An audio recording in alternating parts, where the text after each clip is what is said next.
Aiman, Kompas TV, Pak Didin. Kita adalah Pulau C.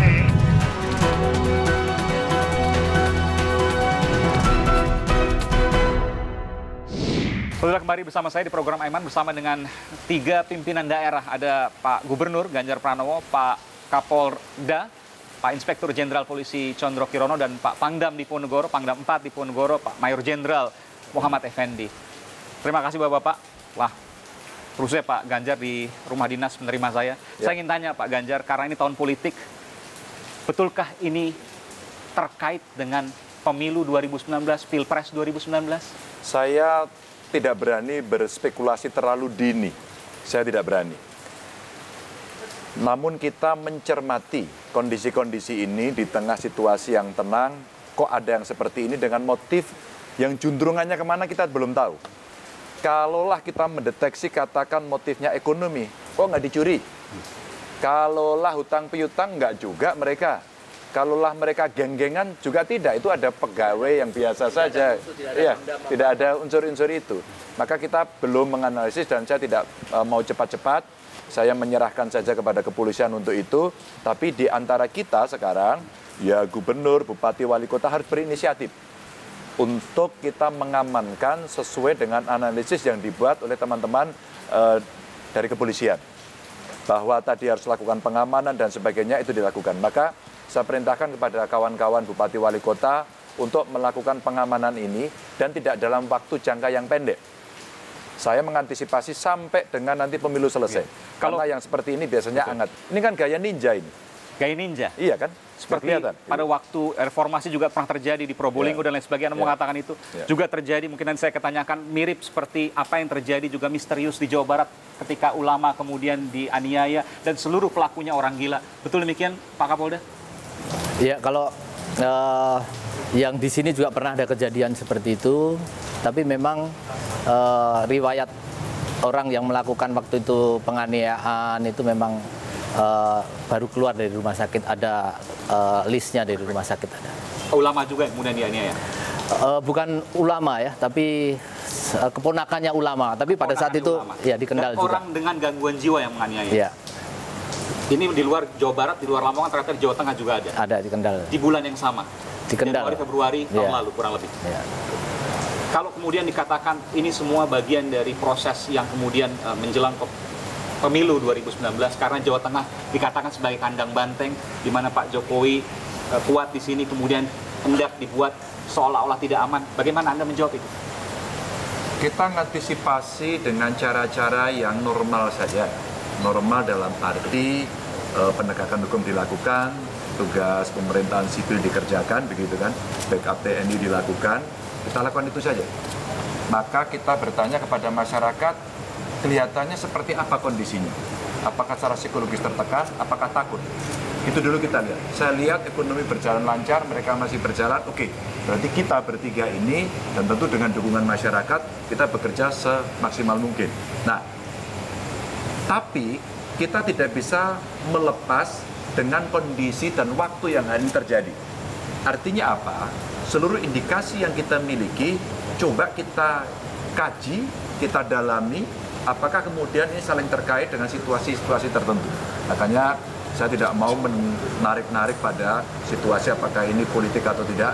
Tapi kami bertugas, kami ini mensupport untuk penyelenggaraan pesta demokrasi dengan baik.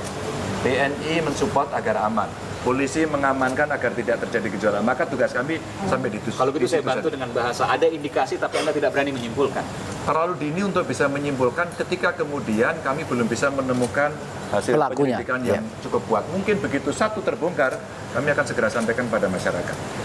Pak Pangdam, saya belum pernah bertanya kali ini kepada Anda. Saya ingin bertanya, apakah tentu secara keamanan Anda juga ikut mengamati, secara politik Anda juga ikut mengamati karena Anda punya perangkat-perangkat juga di Kodam. Betulkah ini kemudian dilakukan oleh orang terlatih dan kemudian bisa mungkin saja terkait dengan tahun politik? Tadi sudah disampaikan oleh Pak Kapolda ya, yang langsung karena orang itu terlatih dan sebagainya sudah Pak Kapolda. Tapi di sini saya dengan seluruh jajaran saya punya kewajiban untuk membackup.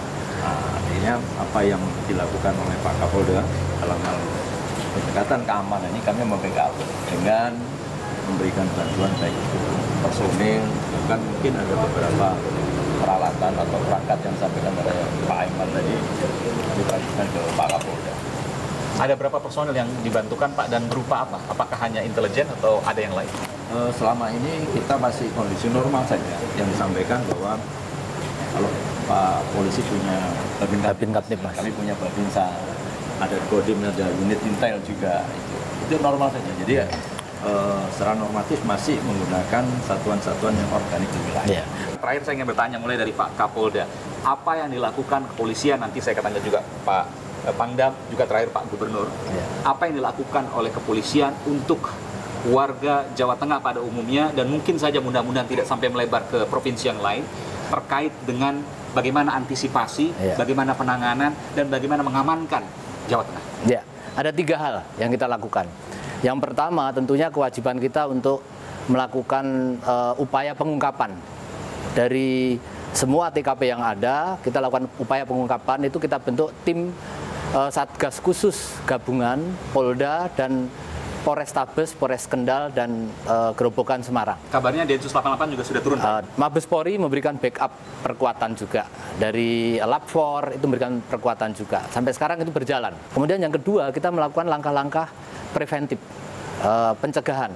Di mana setiap malam itu 2/3 kekuatan Polri dibalik sekarang. Sekarang itu siang kita 1/3.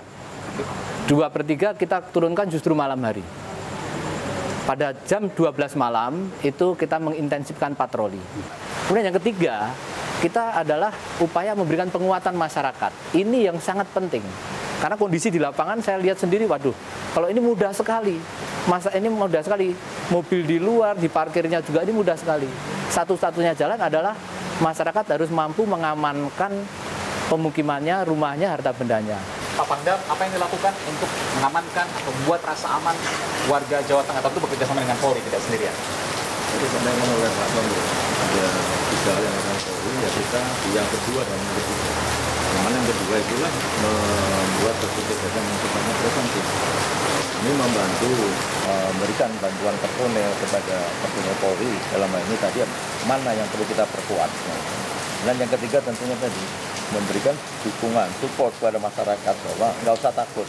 Dan ini juga kewajiban kita bersama untuk menjaga lingkungan kita. Jadi all out membantu Polri. Itu juga bagian dari kita. Terakhir, penanggung jawab tertib itu adalah Pak Gubernur, Pak Ganjar. Pak Gubernur, apa yang bisa Anda sampaikan supaya masyarakat Jawa Tengah tenang? Ya, polisi sudah bekerja dan lagi bekerja dan terus bekerja. Bantuan sudah diberikan, TNI sudah support.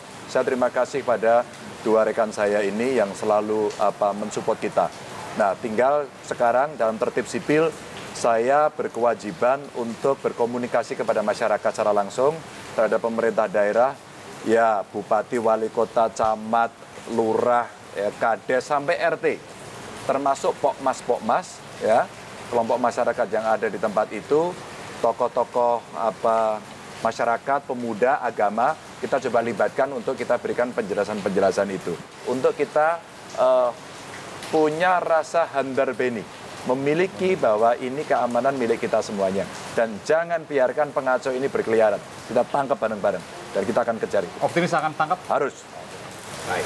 Masyarakat boleh menangkap tangan, boleh. Boleh menangkap dan menyerahkan ke polisi. Iya. Tidak menghakimi tentu ya. Iya. Terima kasih Pak Kapolda, Inspektur Jenderal Polisi Condro Kirono, Pak Pangdam, Pak Mayor Jenderal Muhammad Effendi, dan Pak Gubernur, Pak Ganjar Pranowo. Boleh kita salaman sama-sama, Pak? Terima kasih. Terima kasih, Pak. Dan saudara, inilah akhir dari program Aiman, dan semoga tidak pernah ada terjadi lagi di Jawa Tengah maupun dimanapun di Indonesia, di Nusantara. Saya Aiman ucapkan salam. Terima kasih, Pak.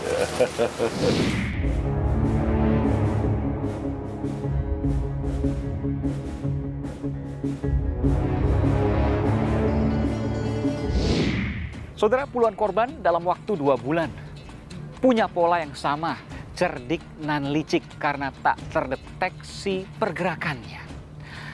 Bukan sembarang orang pelakunya. Latar belakang motifnya, Pilpres 2019, politik, atau ada hal lainnya. Siapapun yang melakukan harus tuntas di depan meja hukum agar tak ada lagi teror serupa di Nusantara.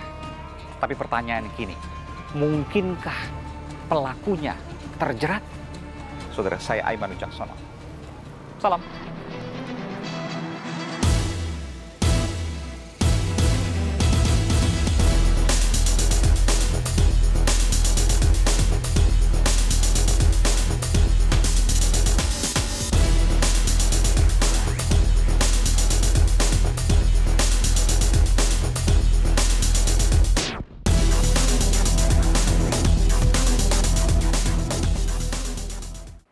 Halo, saya Aiman Wicaksono. Ikuti terus video-video Aiman di channel YouTube Kompas TV. Tapi jangan lupa langganan dong. Gratis kok. Klik subscribe dan tombol notifikasi supaya nanti kalau ada video baru bisa dikasih tahu. Gratis.